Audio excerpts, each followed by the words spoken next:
Intro संगीत बजता है और फीका पड़ जाता है।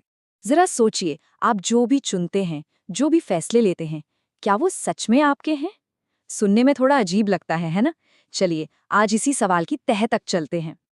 मान लीजिए आप किसी कैफे में बैठे हैं। वेटर आता है और पूछता है, चाय लेंगे या कॉफ़ी? आप 1 सेकंड सोचते हैं और कहते हैं, एक कॉफ़ी ले आओ। अब आपको तो यही लगेगा ना कि ये फैसला आपका है, आपकी अपनी मर्जी से लिया गया है। फिलॉसफी में इसी को फ्री विल या स्वतंत्र इच्छा कहते हैं। पर क्या सच में ये फैसला आपका था?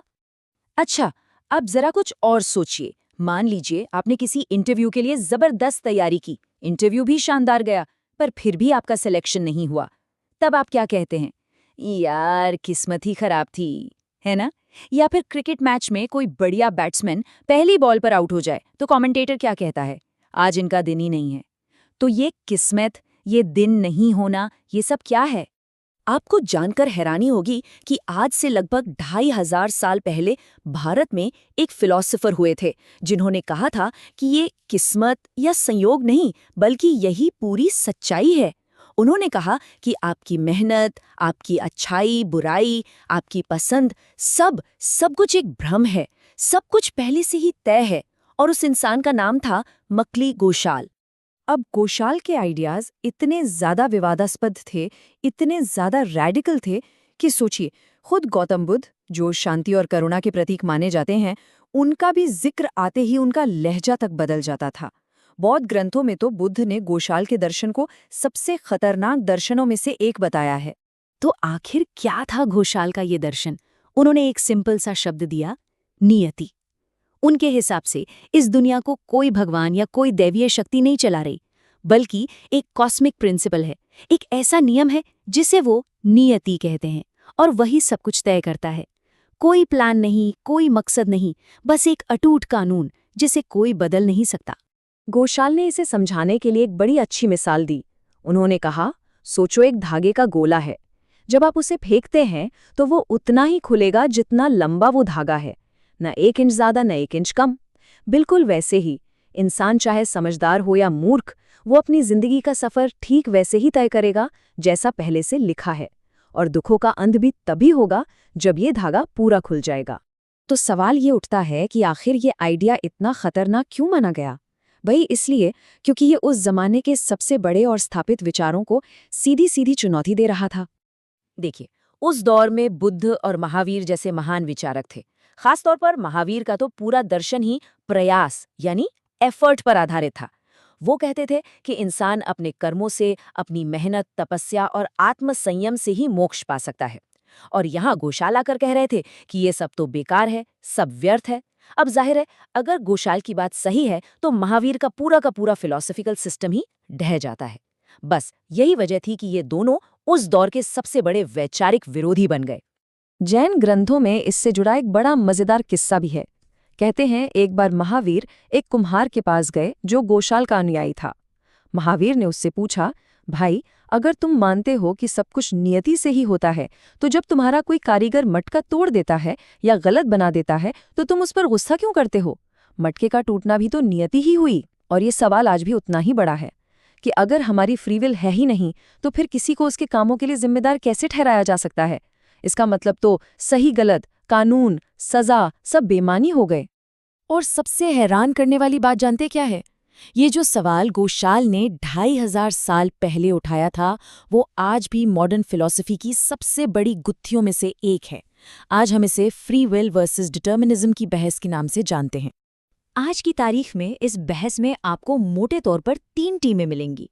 पहली टीम है हार्ड डिटर्मिनिज्म वालों की। ये लोग बिल्कुल मक्खली गोशाल की तरह कहते हैं कि फ्री विल सिर्फ एक वहम है, एक भ्रम है। दूसरी टीम है लिबर्टेरियनिज्म की। ये लोग बुद्ध और महावीर की तरह मानते हैं कि नहीं, हम अपने फैसले लेने के लिए पूरी तरह आज़ाद हैं।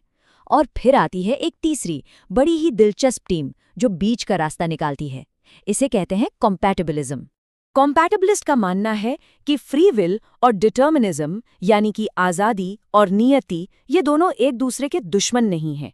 ये दोनों साथ साथ चल सकते हैं। और इस आइडिया को समझाने वाले सबसे बड़े नामों में से एक हैं मशहूर फिलोसोफर डैनियल डेनेट। डेनेट इसे समझाने के लिए एक नदी का उदाहरण देते हैं। जरा सोचिए, एक नदी का बहना गुरुत्वाकर्षण और जमीन की ढलान की वजह से तय है।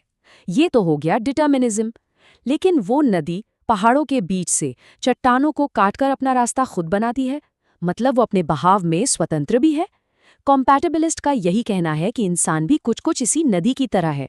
हमारा अतीत और हमारे हालात हमें एक दिशा देते हैं, लेकिन उस रास्ते पर चलना कैसे है, ये चुनने के लिए हम आज़ाद हैं।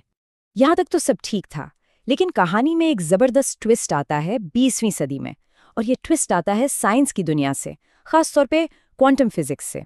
20वीं सदी में वर्नर हाइजेनबर्ग जैसे वैज्ञानिकों ने कुछ ऐसा खोज निकाला जिसने सबको चौंका दिया। उन्होंने बताया कि जब हम बिल्कुल छोटे सब एटॉमिक लेवल पर जाते हैं तो वहां की दुनिया पूरी तरह से प्रिडिक्टेबल नहीं है, वो अनप्रिडिक्टेबल है, रैंडम है। आप पक्के तौर पर ये नहीं बता सकते कि एक इलेक्ट्रॉन अगली घड़ी में कहाँ होगा।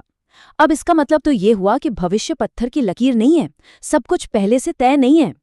तो क्या माने, क्या साइंस ने फ्री विल को बचा लिया? क्या हम आज़ाद हैं? रुकिए, इतनी जल्दी भी नहीं, क्योंकि यहाँ एक और बड़ा सवाल खड़ा हो जाता है। क्या रैंडम होना और आज़ाद होना एक ही बात है? एक पल के लिए सोचिए, अगर आपके फैसले आपके दिमाग में हो रही रैंडम क्वांटम उछल कूद का नतीजा हैं, तो क्या वो फैसले आपके हुए? क्या आप असल में कंट्रोल में हैं? नहीं, इसका मतलब तो ये हुआ कि आपका बर्ताव बस अनप्रिडिक्टेबल है, लेकिन आपके कंट्रोल में नहीं। ये तो आज़ादी नहीं हुई, ये तो बस एक तरह का केओस यानी अराजकता हो गई। तो देखिए, हम घूम फिरकर फिर वहीं आ गए। तो आखिर में सवाल यही बचता है कि अगर हम एक पल के लिए मान भी लें कि फ्री विल नहीं है, कि मखली गोशाल सही थे, तो इसका हमारी जिंदगी पर क्या असर पड़ेगा? सबसे पहले तो कानून और नैतिकता का क्या होगा? हम किसी को सजा कैसे देंगे? इसका एक जवाब ये हो सकता है कि भाई, अगर जुर्म करना नियति है तो सजा देना भी नियति का ही हिस्सा है।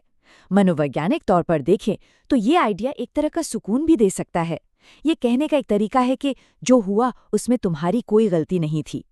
लेकिन सबसे ज़रूरी बात यह है कि हमें जीना तो है ही, और जीने के लिए फैसले भी लेने होंगे। तो हमें ऐसे ही बर्ताव करना होगा जैसे हम आज़ाद हैं, भले ही हमारा वो बर्ताव करना भी पहले से तय क्यों ना हो।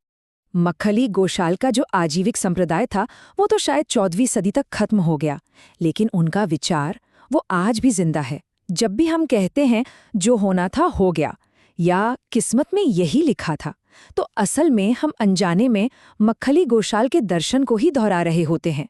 हम शायद उनका नाम भूल गए हैं, लेकिन उनकी सोच आज भी हमारी जबान पर है। तो अगली बार जब कोई आपसे पूछे चाय या कॉफी, तो एक पल के लिए जरूर सोचिएगा कि ये चुनाव क्या सच में आपका है।